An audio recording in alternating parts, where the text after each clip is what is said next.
you know. And so we weren't going to re-ask these questions. We only asked them one question. We got each one individually into a room so they wouldn't contaminate the others with their answers. We didn't want them thinking about the question. We only wanted them to hear the question, give the answer. So the question was, what did you do with your wood ashes and your rice straw ashes from your heating and cooking from the previous day? And the men said, we don't know. You know, we're out there doing the samurai thing with the swords and doing the karate stuff, and we don't know.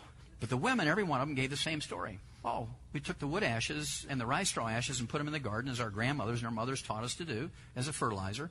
We mixed it in the noodle dough and the rice because it gave it a nicer taste and color. It turned it yellow instead of white. And then thirdly, we cut our salt with it. 10 parts wood ashes or rice straw ashes with 1 part salt. Because salt was very expensive, and so they would cut it, just like a drug dealer cuts expensive cocaine, with flour, so that it would last longer. So they got plant minerals in 3 different ways. As fertilizer in the garden, culinary ashes, mix it in their noodles and rice, and also by cutting their salt with it. And wood ashes and rice straw ashes are the plant minerals that are left when you burn away the carbon in the fuel. And people have been using plant minerals as a supplement since before written history. We know this from the Neanderthals. They were the first people to consciously bury their loved ones when they died, and they always put little pots of wood ashes with them. They never figured out why. Well, wood ashes are plant minerals. They make you live longer. What a concept, make you healthier. And then they said one thing I didn't know. They said, and lastly, an ash merchant came by every morning. An ash merchant. Now, what does that tell you? An ash merchant came by every morning and would buy our excess wood ashes and our excess rice straw ashes, and they would sell these ashes to farmers who had fields that were much larger than their personal production of ash could fertilize. It was an industry because they knew it was important for fertilization of that field. The first patent in 1790, the first U.S. patent number 1, was how to make white wood ashes for export. They were burning tens of thousands of acres of forests. They just set those forests on fire and collect the wood ashes and ship them to England.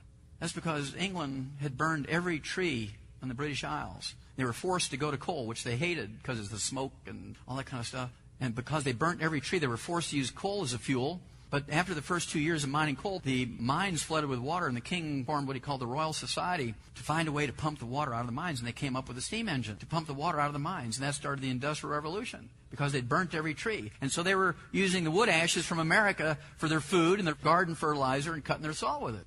And all this information is in the book Hell's Kitchen, a lot of detail. Now here's a little different recipe for those of you who are sports fans. May 2001, Harold Stilson from Deerfield Beach, Florida, hits a hole-in-one on his 101st birthday. Went out to play golf on his 101st birthday, hits a hole-in-one, 108-yard par 3 hole. I mean, Tiger Woods hasn't hit a hole-in-one in I don't know how long. This was his sixth one. Now you have to have good enough vision to see that stick holding up the flag. At 108 yards, you got to have a good grip on the club, good eye-hand coordination, hit that little banny chicken egg-sized ball into a teacup-sized hole 108 yards away in one whack. Wouldn't you rather have that lifestyle than being in a nursing home at age 85? Hooah! And you know he doesn't have Alzheimer's disease because he's color-coordinated. How many remember Art Linkletter? Okay, most of you are old enough to remember him. He wanted to live to be 100, and he was moved to want to live to be 100 by reading a Pulitzer Prize-winning novel by the title Lost Horizon. Many of you won't remember that title, but the author, James Hilton, the one who won the Pulitzer Prize for writing that novel, coined a term in that book, Lost Horizon, called Shangri-La. How many of you heard of the term Shangri-La? Sure, everybody remembers that one. It was a mythical place you could live to be 200-300 years of age if you followed their lifestyle, very clean-cut lifestyle. Everybody had their own little garden. They put wood ashes in, and they did all kinds of other stuff, as you're going to see in a minute. And this novel was actually written about real people called the Hunzas, who live in what's now northern Pakistan. They were so famous for health and longevity. They were the longest lived and the healthiest people on earth. And so even the King of England sent his personal physician, one Sir Robert McCarrison, to go there for 4 years. Went there for 4 years to study how they lived so long and take the information back to the king. And Robert McCarrison was such a scientist, he brought 4,000 white rats with him. And he set up 1,000 rats on the Hunza diet, 1,000 rats on the New Delhi diet, and 1,000 rats on the English diet. Well, during that 4 years, the English rats died of the most horrible diseases, became cannibals and ate each other. And the New Delhi rats lived a little bit longer, but they didn't serve much any better. They had all diabetes and high blood pressure and all that, died of liver cancer. But the Hunza rats, they had to kill them at the end of the 4 years. It's time to leave. None of them died. It was wonderful. So he came back and he said, King, he says, I don't know what it is, but it has something to do with the diet. He told the king about the experiment he'd run. And so he says, here's a list of everything the Hunzas eat. And the king ate exactly as the Hunzas ate, and the king died at 72. Well, Art Linkletter hired an eye doctor by the name of Alan Bannock to go to Hunza and find out what their secret was. Alan Bannock was an eye doctor But he was also an amateur farmer, and he didn't know exactly what he was looking for, but he went and he wrote down everything. How they tied their turban, how many steps they took each day, how much they slept, how much water they drank, how much the volume of their pee, how many times they went to the number 2. And he said, I don't know, but Art, here's all the information, pick what you want.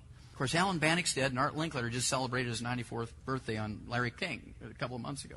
At any rate, to make a long story short, there are 2 things in this book that jump out at you. Number 1, they farm at 19,500-foot elevation.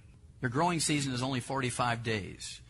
Now, the wheat and the corn and the rice we use, the growing season is 110 to 140 days. Can you grow those crops with a 45-day growing season? Nah.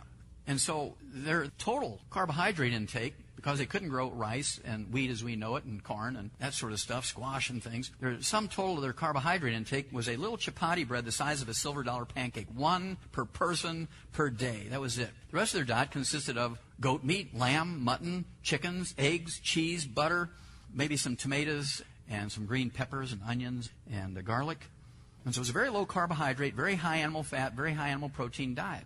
And we know from animal experiments that when you have a low carbohydrate diet, you can double and triple lifespans of animals if you give them all the nutrients. It's called undernutrition without malnutrition. You have to triple the vitamins and minerals and cut the carbohydrate intake by 2/3, and you'll triple their lifespan. Cut the carbohydrate intake, triple the vitamins and minerals, and we can triple their lifespan. It's that easy. And number 2, he noted in this book very clearly that they took their wood ashes every morning and mixed it in their garden. They cut their food with it and their salt with it. They put in their food as culinary ashes and cut their salt with it. Kind of like the Okinawans. Isn't that amazing? This is a beautiful story. It really gives you some insight. Milan and I were changing planes in Houston, Texas in July of 2004, and there's this wonderful article in the Houston Chronicle. It was about the discovery of natural gas in Bolivia, a country in South America. And they were arguing, who's going to get the money? The indigenous people, you know, the Native Americans, so to speak, or the Native South Americans, or the government. They were arguing about this. But the most important thing of this article to me was this picture and the little legend underneath this picture. It said, Bruno Paza, one of Bolivia's indigenous Amara Indians, holds a bowl of llama manure he's using to feed his cooking fire. Does that look like a GE kitchen, ladies? No, it's a little 1-foot by 2-foot cast iron stove. Look at all the soot on the walls. He needs spring cleaning bad. You know it's cold in there. If you've ever been in a cabin with a fireplace, your front end is cooking and your back end is cold. He's got 3 shirts, a sweatshirt, a parka, his ear flaps are down in his house. And he's feeding his fire. His fuel is animal manure. Did Americans ever use animal manure as fuel? Absolutely. Buffalo chips. Do you think they came to Vegas to get buffalo chips? There's no trees on the prairie, so they use horse manure. And they send the kids out with buckets to get all the road apples and stuff like that, you know. And so we burned animal manure as fuel. Bundles of grass, trees, wood, all kinds of stuff.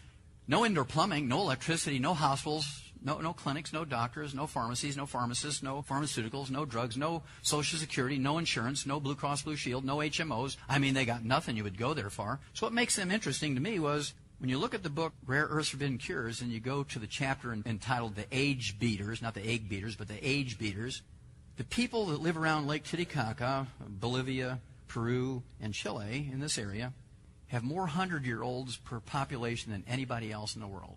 1 per 500. In America, we have 1 per 10,000. They have 20 times the 100-year-olds we do. Think about that. They have nothing that you would go there for, other than long life and happiness. Now, this remained the same. This remained the same since before written history until 3 o'clock in the afternoon, Monday, September 4th, 1882. We know the exact moment when everything changed. Monday, September 4th, 3 o'clock in the afternoon, 1882, when this guy came along. Well, at 3 o'clock in the afternoon, Monday, September 4th, 1882, Thomas Edison pulled the switch and turned on the first commercial. Actually, he didn't do it. His chief electrical technician, a guy by the name of Jonathan Leaves, pulled on the switch and turned on the first commercial electric generating plant in the world. By 1909, there was no less than a dozen patented kitchen electrical appliances. The first one was a toaster, interestingly enough, then a skillet. There were rice cookers and crock pots and blenders and steam irons and all kinds of electrical appliances. By 1950, every city and every industrialized nation had completely given up wood as a fuel and had gone to electricity and propane and natural gas and liquid paraffin and kerosene and heating oils for heating and cooking. Here comes the most profound question you've ever had in your life other than being proposed to, ladies. How many wood ashes are left over when you cook and heat with electricity and propane and liquid paraffin and natural gas? It's a numeral that looks like this and begins with a Z. 0! And there was no great gathering of doctors There was no great gathering of doctors wringing their hands saying, oh my gosh, what are we going to do? People have been using wood ashes as a source of nutritional minerals since before written history. And now suddenly in the space of just 70 years, after thousands and thousands of years of using wood ashes and rice straw ashes and peat moss ashes as fertilizer and supplements in our food as culinary ashes and cutting our salt with it, in a 70-year period, just a little blip on the radar, it's gone.